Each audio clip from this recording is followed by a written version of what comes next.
just decide to be nice, to just let you be.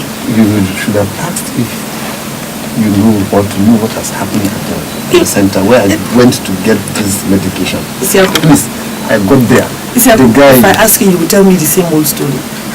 What happened to the guy?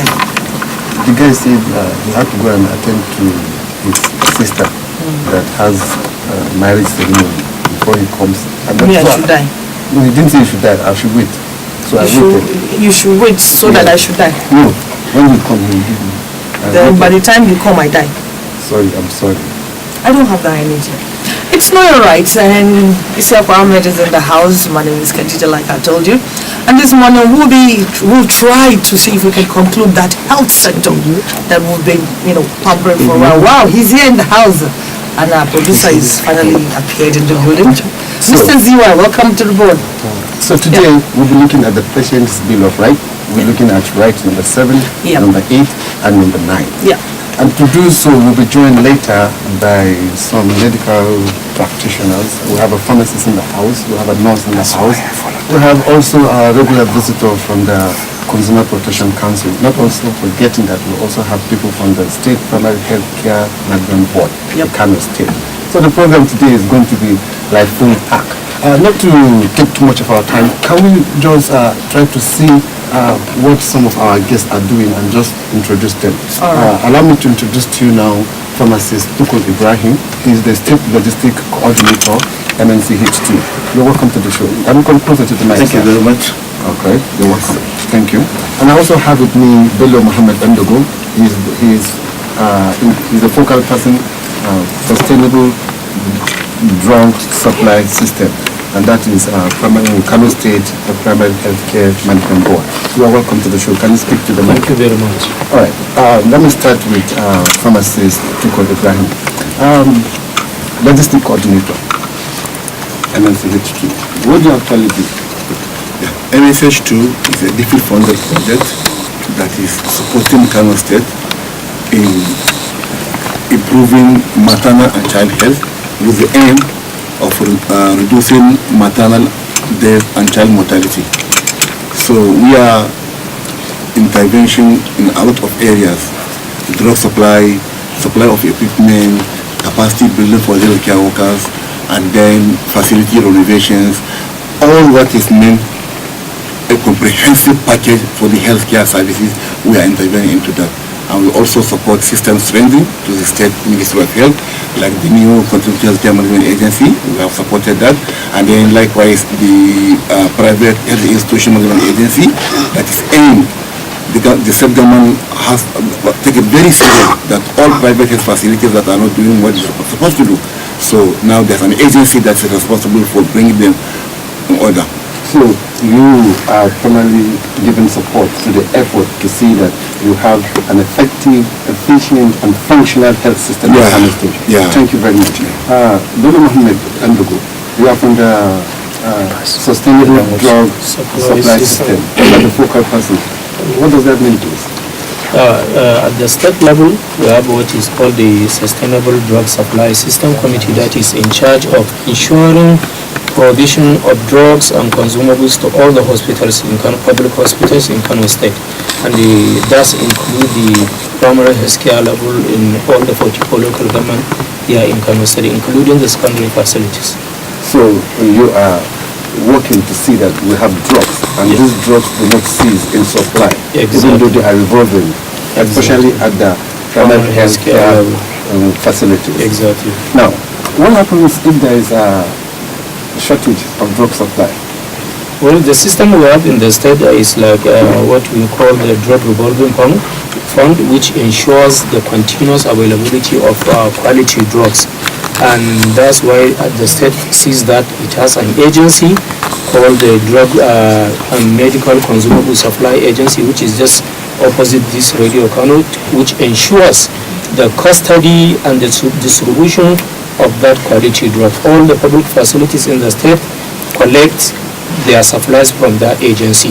So we ensure that there is continuous availability of quality drugs in our hospital. Not only quality. Now, before you go to the quality or the supply, you need to know that sometimes these drugs are sometimes cease, the supply just drop, or sometimes there's no supply. There's a case of the Muhammad Abdullahi Wasi hospital, where we went personally, there was no drug.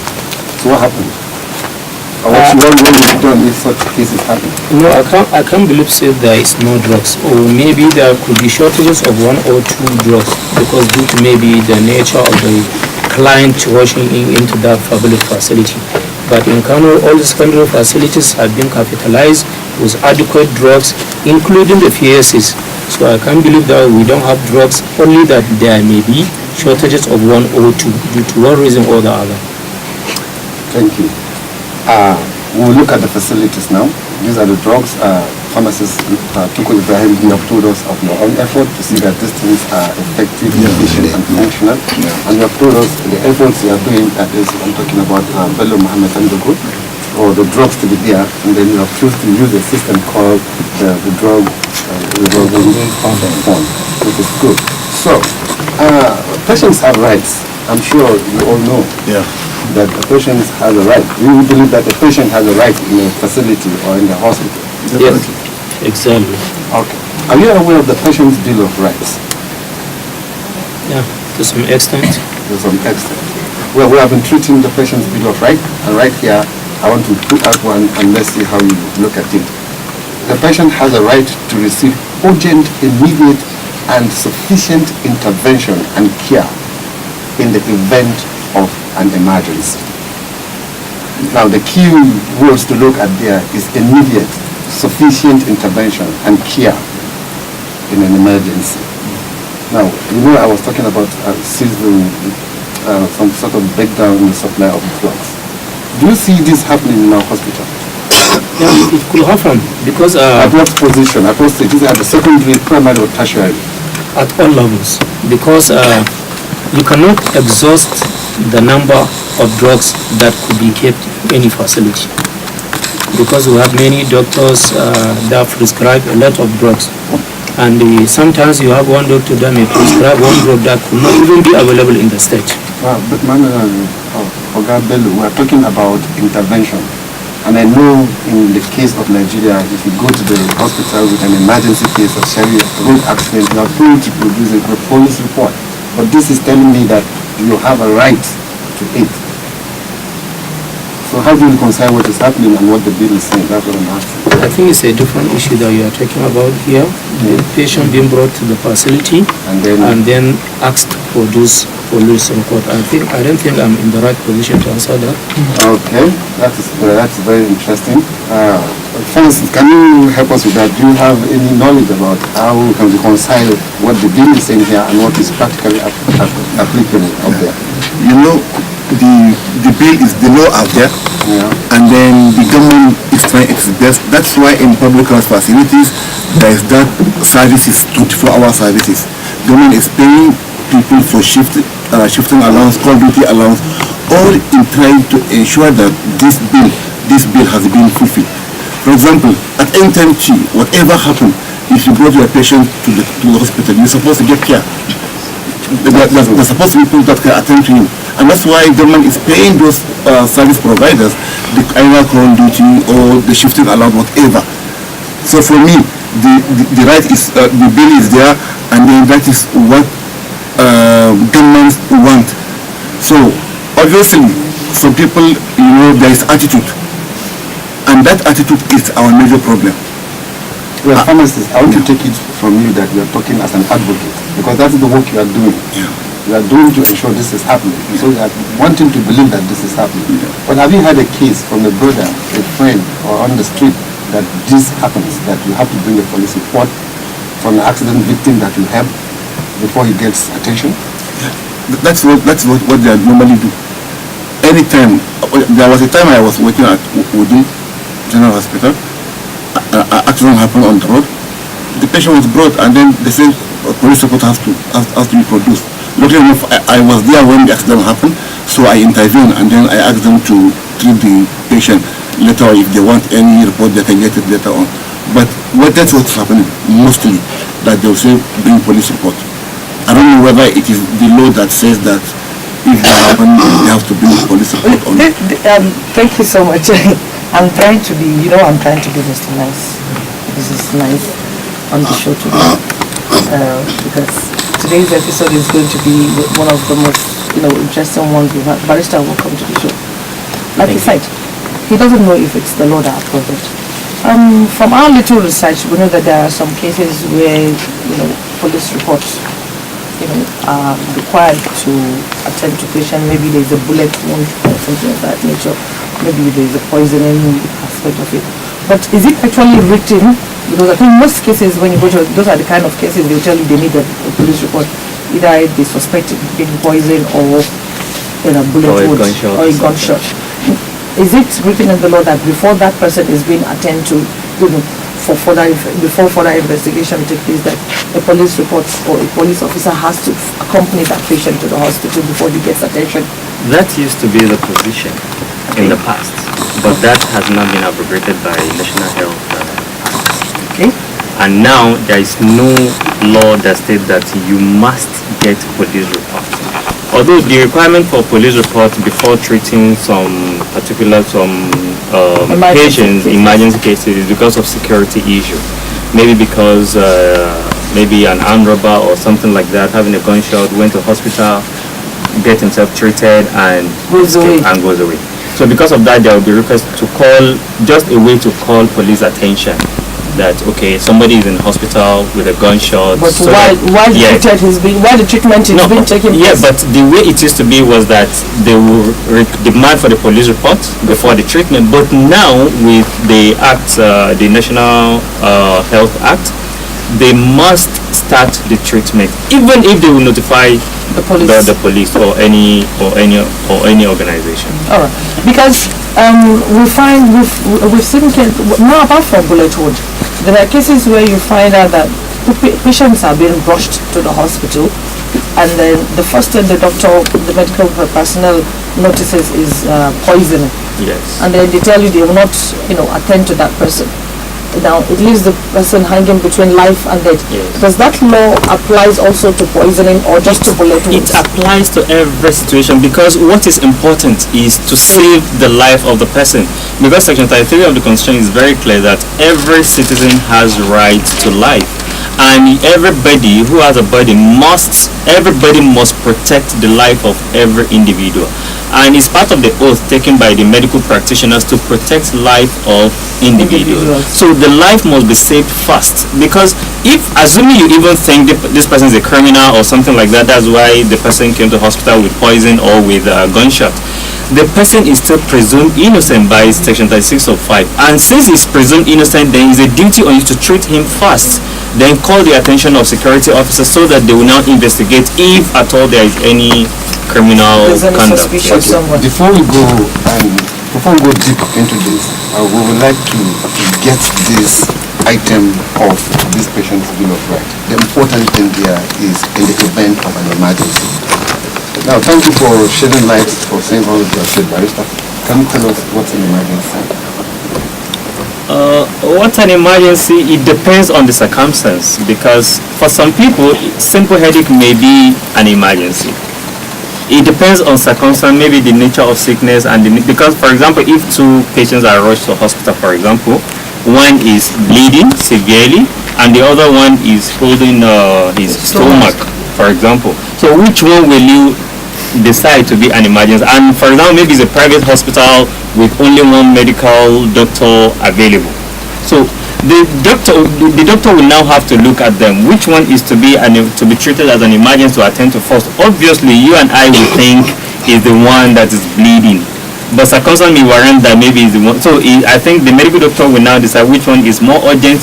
But that is also a duty on the hospital now to have enough facilities to cater for emergencies, so that it will not just be one medical doctor on duty. So there are many issues surrounding that issue actually. Great. We're also joined by Aisha Ali. She is the Senior Executive Officer, Consumer Education Department of the Consumer Protection Council. Aisha, welcome to the show. Thank you. How are you doing today? Fine. Yes. I'm nervous. All right. Now, give us a system breakdown for this particular point of the patient view of that we're talking about, talking as it relates to the delivery of service in an emergency. What should the patient do?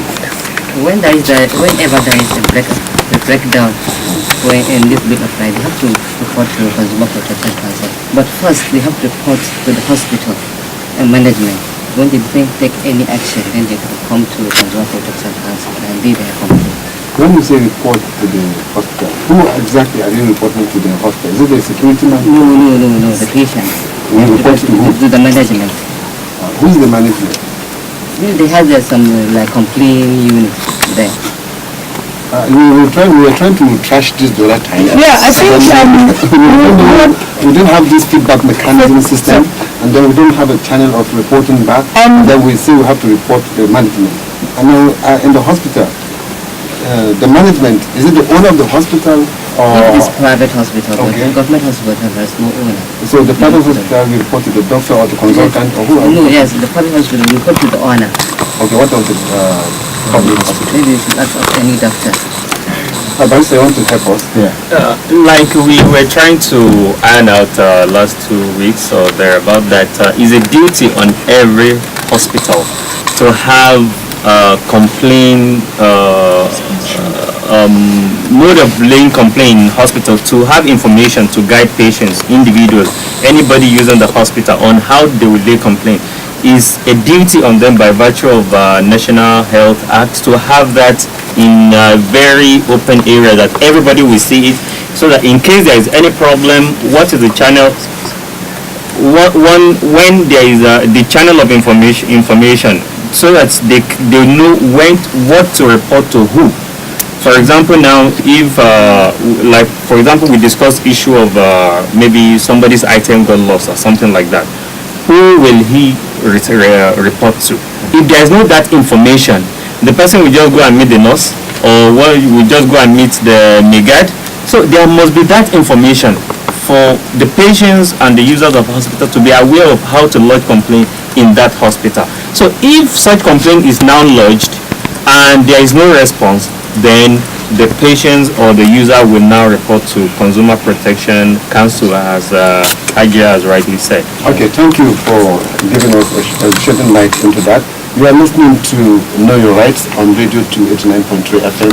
I am with I am Isiako Ahmed. You can reach us on our Facebook page as TTMC Know Your Right and send in your comments. We'll soon open our phone lines. But before we do that, we'd like to take this time out. Stay with us. The channel we've been looking for will tell us what it is today. He has it with him. So, we have the rights and obligation of user and healthcare facility. It's a part 2 of the particular section that I want to read.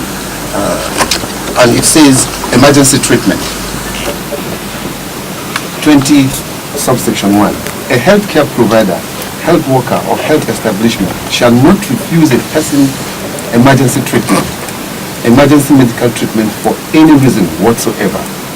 Any person who contravenes this section is guilty of an offense and is liable to conviction to a fine of 100,000 naira or imprisonment for a period not exceeding 6 months or to both. Bello, Mohammed Andogo, what are those channels of passing these complaints? Should we have a system breakdown?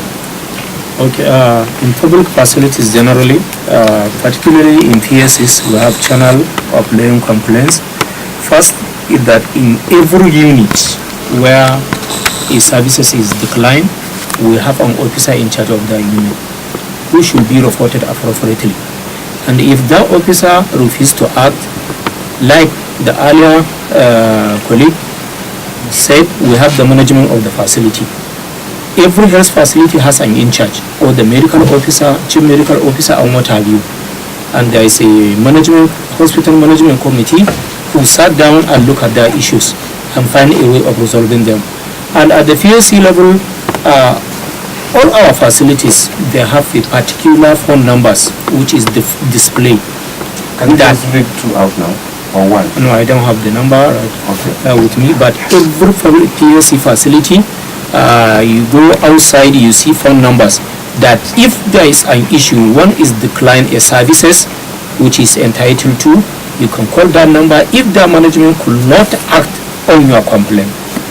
So we have that number. The PSC management board headquarters can take up that issue. My question Before is, you drop your question, there's one thing I want to match to you are beginning to tamper on my rights this morning. You see, I have a right to talk to you. And also I have that same right. Okay, let's see. Give me your right. How? Now, let's continue with this.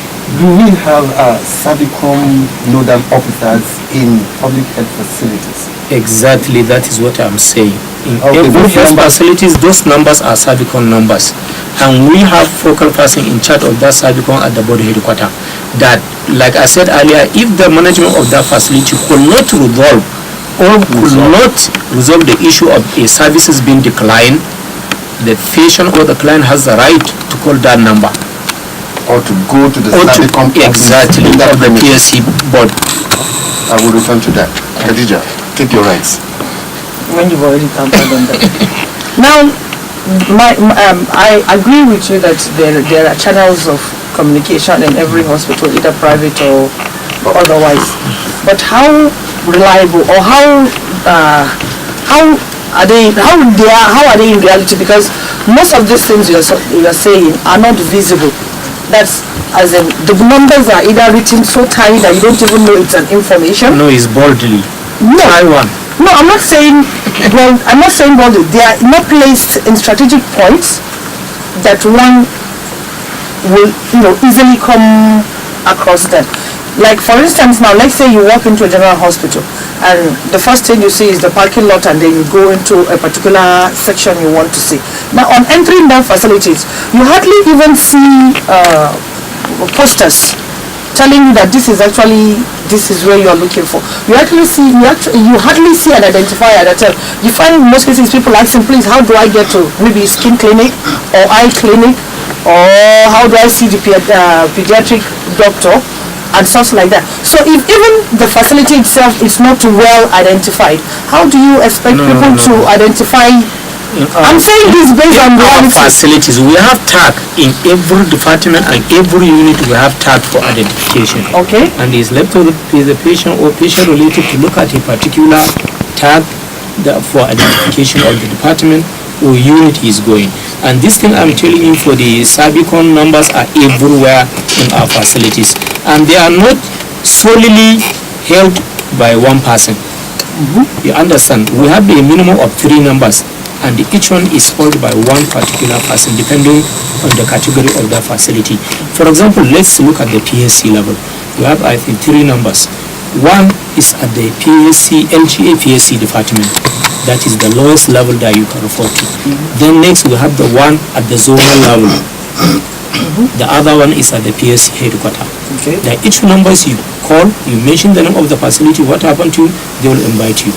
Alright. That's only after, if the facility could not resolve the verbal complaint or the written complaint you have given to them. We will get to how Alright. to resolve these issues. But let's talk with Habibu Ali Inwa. He's a registered nurse, a pediatric nurse. I think he will work in 2 places, IDH and AKTH. Where exactly are you? So I'm working in IDH and I'm about to finish my pediatric course in American Teaching Hospital. Oh, you're welcome to the show. Know your Thank you. rights. Thank you. So, American Teaching Hospital, Yes. we are doing a course there. Yes. Do we have a Savicom office there where complaints are laid that you have seen? Yes, they have. Where exactly is it in the hospital? Is when you enter through the close to Metamasile, the gates that face Metamasile, there is bank. There is bank. That's the exit. That's the exit. The exit. So, That's the exit. so along the bank there is multi-purpose units where the patient mostly used to lodge his complaint. And then there is a Savicom there, There is Savicom, yes. and then people go there to make complaints. So actually, I'm not so It's not a staff. Now, IDH, do we have one there? Actually, we don't. We had that now. Bello, Mohammed. So, please try and talk. I know it's not your jurisdiction, but we should work to see that we have one there too. So let's get back to you. Why is it that in emergency cases, I'm not talking about bullet wounds or accidents right now. In some emergency cases, we have had complaints and we have had reportage written by different angles that customers or clients have been neglected in the past. Is it because you want to neglect them or is workload? No. No, actually, when there is emergency in the hospital, there is emergency nurses that are working in accident and emergency unit. So from our side, that is Kano State Hospital Management Board, and all emergencies we have, we used to respond to any emergency situation, even if the doctor is not around.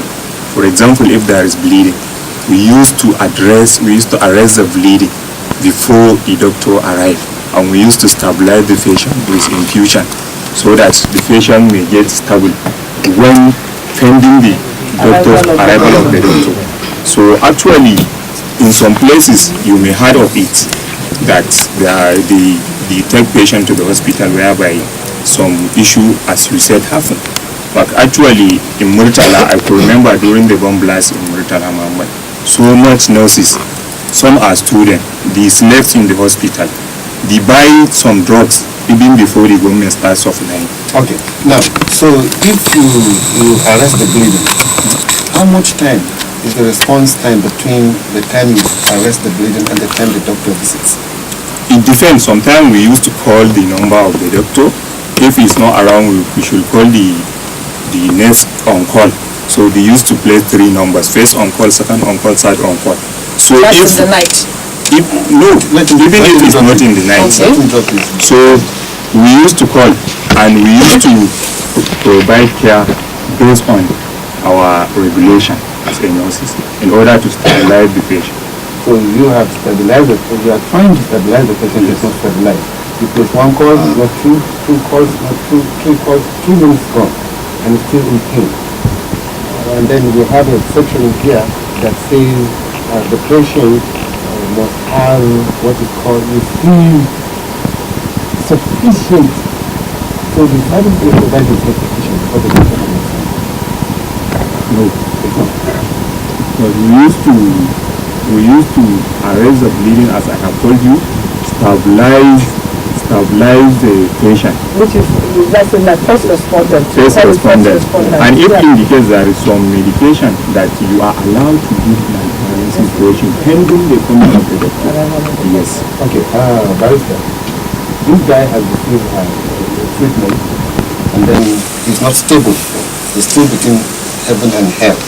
And then Life and death. okay, life and death. And then this doctor, maybe network failure or out of coverage. Who has his own Or emergency? he has his own emergency elsewhere. If this happens, how do you define sufficient? Before we talk about that, there is a question we need to ask. Why should there not be a doctor Present. present in a hospital Yes. at every time? That is the manpower issue that we're looking later. No, it's not. The situation. No, I'm saying that is a first negligence. Before you talk about whether the call and the call fails or not. Very soon, pharmacists who will be announced of that. Okay, they are working to see that we have a functional system in place. So, but then, how do we define this? Obviously, 2 things are missing. There is no immediate treatment, and there is no sufficient treatment, because of course, as he has said, and I should appreciate his honesty, as he has rightly said, there's limits to what they can do as nurses. They can give first aid treatment to suppress the emergency situation, but there's limit to what they can do. Now, because of that limitation to what they can do, and of course that is obvious because of the nature of their own skill, so it means there is no sufficient treatment as at when required, as at when due. Hold on. So, does that implies here that that insufficiency is guilty to the tune of 100,000? No. We are talking about different things. That section is talking about refusal to treat. Like for example, when there is emergency situation and we refuse to treat you because we want you to bring police reports and we refuse to treat you. That is when that section 20 of National Health Act will come in.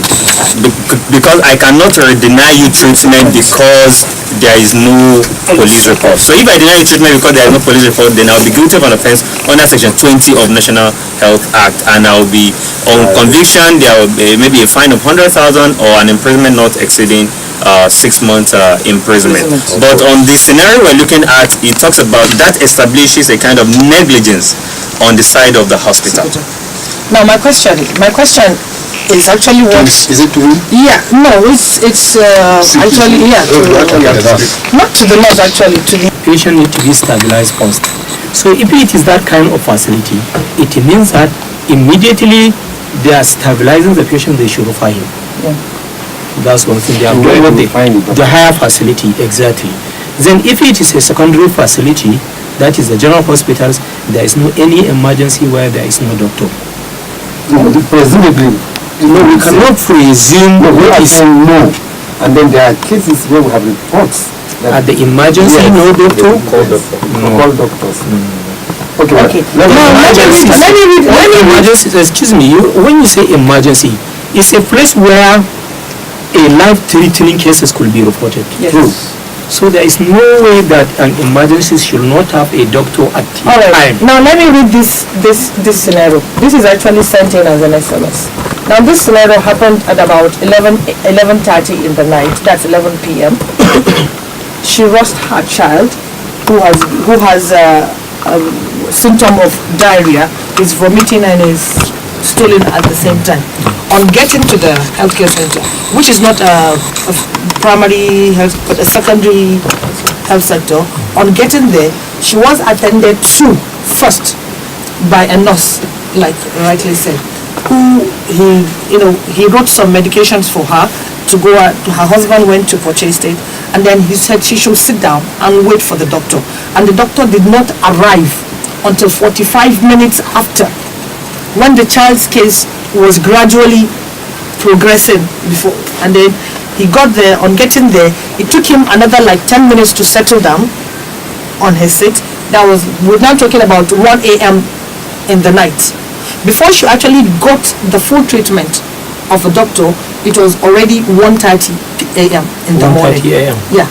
And when she raised her voice to complain, he said he was on call. That he is on call. That was his reply. He was on call. So she doesn't expect him to be around. When they have a case, they will call him. And that is what they did. This is not a primary section. Okay, before How do you do that? before you respond to that, you are listening to Know Your Rights, Radio 289.3 FM. I am Isiaku Ahmed. My name is Khadija Sunusubishi. All right, you can send your comments to our Facebook page. It's TTMC Know Your Rights. We'll read them. I will find time to take 1 or 2 calls as the program progresses. But On before, 070-2633-4428. so before we get to his response, can we just take this time out? All right, we'll be right back.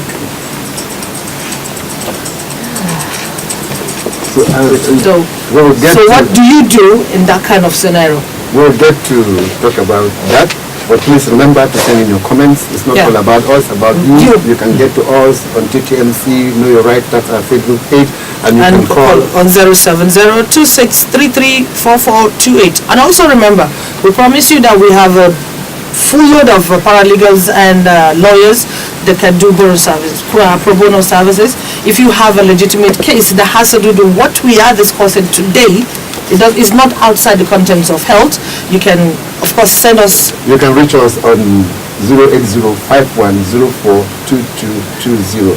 The number again, 08051042220.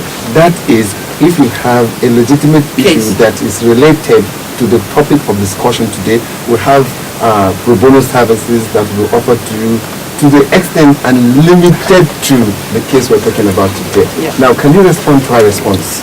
Okay, like I said earlier, we were talking on ideal situation where emergency should not be without doctors. But with the scenario now, what you just stated, if that scenario really happened, it means that the patient or patient relative have the right to make claim to the hospital. And if the management of the hospital could not attend to their complaint, it means they have the right to make claims. The lawyers here who can express data. So we can take a break.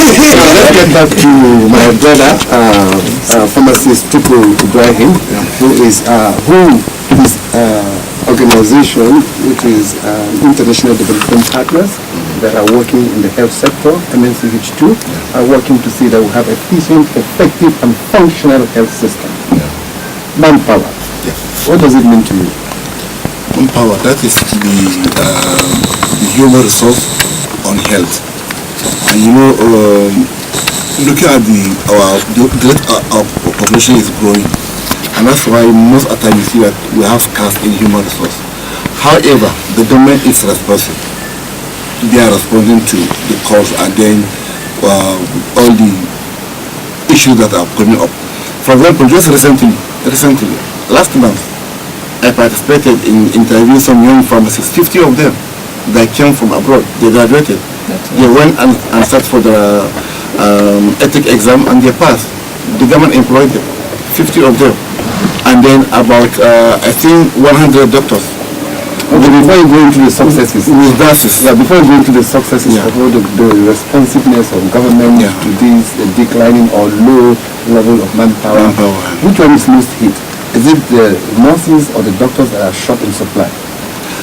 I can tell you, it cut across. It's cutting across. It cut across. Okay. Depend on the number that are being produced. You understand? Okay. As a partner, what are you doing? Okay. Because I want to tell you that some of the doctors are leaving to join you. Yes. And then it's causing scarcity in the facility. It's true. Some are leaving, but even though they are leaving, and then some are coming. And then now there are the federal government of Nigeria, like the Ministry of Health, has adopted what is called it has been adopted, the federal government adopted it, and then luckily enough for us, Kano State government has also domesticated that.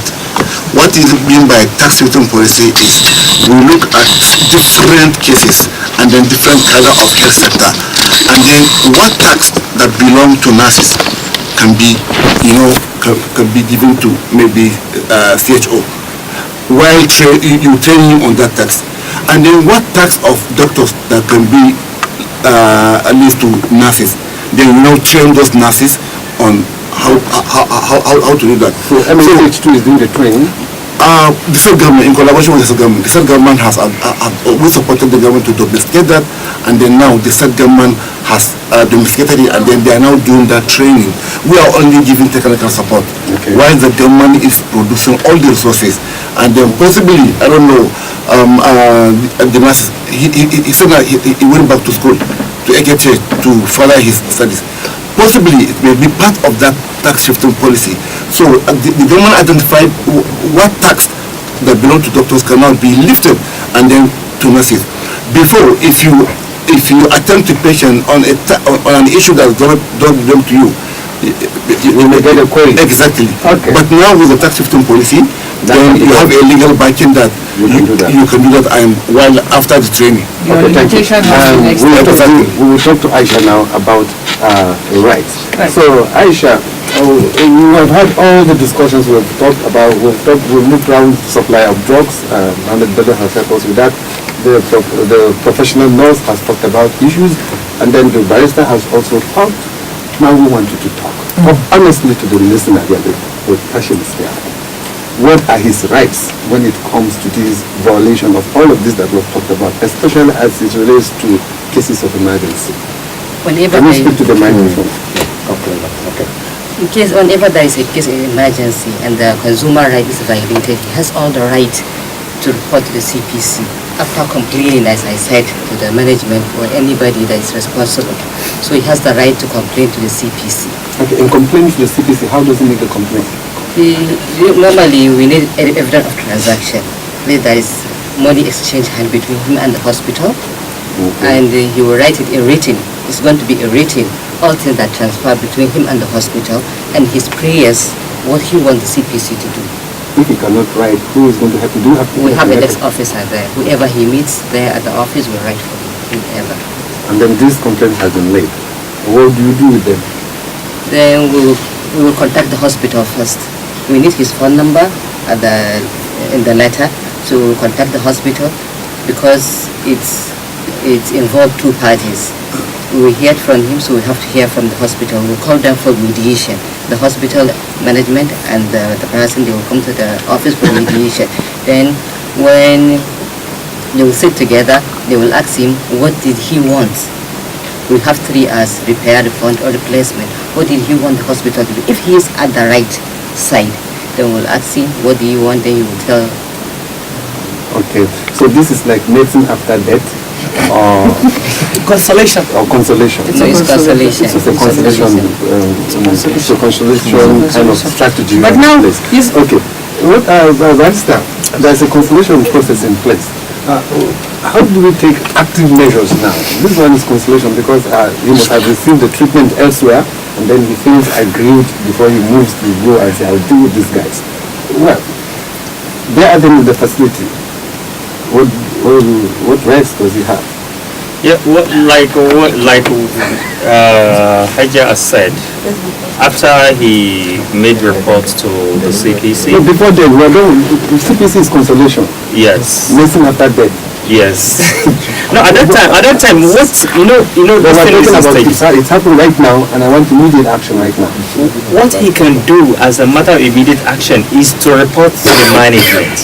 That is what he can do, and that was why we were making emphasis on the profession. He should not go to the police.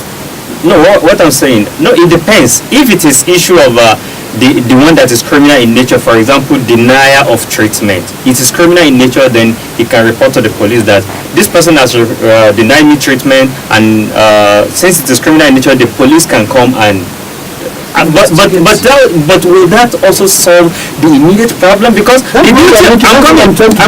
duty of the police is to arrest the person and take him, do their investigation and take him to court. So the immediate thing that can solve the problem is if you talk to them and you discover that they cannot give you what you want. If you are still able and capable, you go to another nearest hospital at least to save yourself first before you now come back and fight them.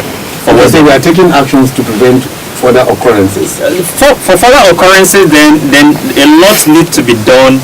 A lot needs to be done by the government, because one, like for example, issue of manpower is very, very important. Is very, very important. You have hospitals where they don't have, like we said, they don't have doctors, or they have just only one doctor, and the doctor is busy attending to one patient, another patient is brought in. For example, when my wife wanted to one patient to one doctor to like 400. I tell you, let me say this example. My wife was put to bed in a private hospital, but after the first child, she said, okay, we should go to the government hospital. I said, okay, fine.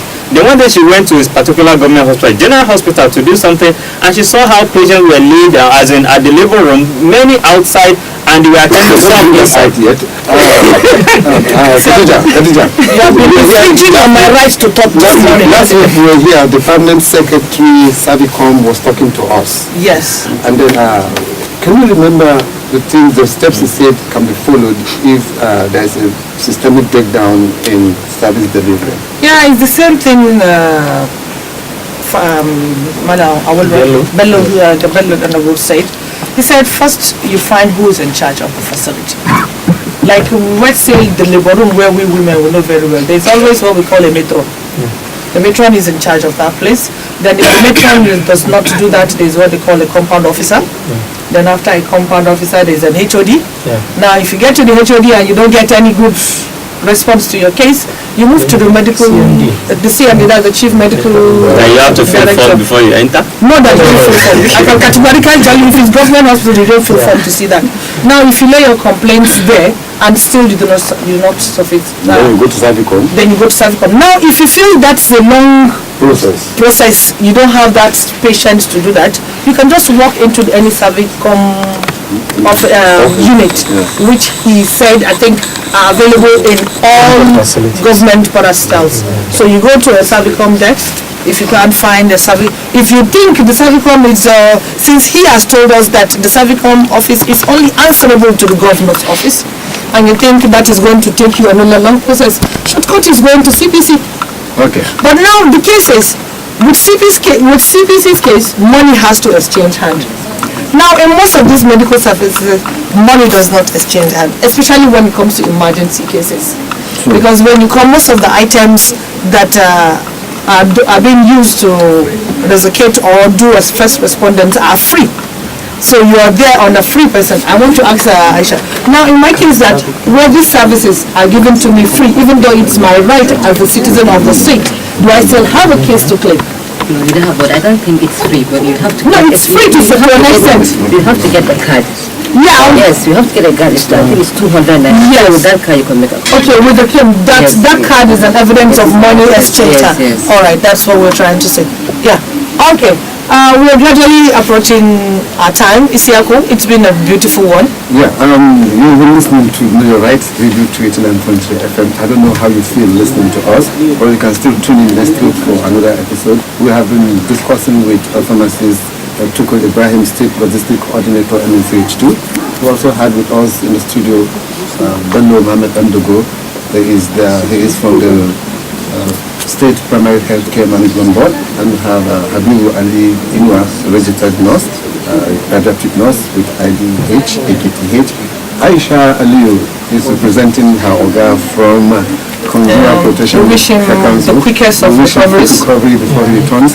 And we also have Barrister with us here, Barrister Gabala, who has been a very good friend of ours. He's our great friend. He's a great friend, and we are sure he's going to come back to the show next week. My God. Well, you can still, like we say, send in your complaints if you have issues that is related to the topic that we've discussed today for pro bono services. We have legal luminaries that will look into that, and you can send the complaint to 08051042220 or send in a short mail to ttmediacom@gmail.com. And then also remember to leave comments on our Facebook page. It's called TTMC Know Your Rights.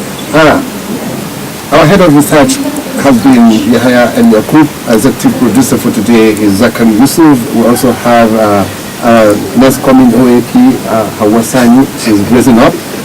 We have a lot of friends here in the studio that I cannot mention all. But don't forget, Know Your Rights is all about you. Remember, ignorance of the law is not an excuse. Tune in next week for another episode of Know Your Rights as Khadija signs us out. All right. Well, I'll be signing out not just for today. I guess I'm signing out for this quarter. This will be very my last voice on RK2FM. I wish the rest of my colleagues the best of luck. Of course, we'll tell you when next you hear Khadija's voice for Know Your Rights. So until next time, be blessed.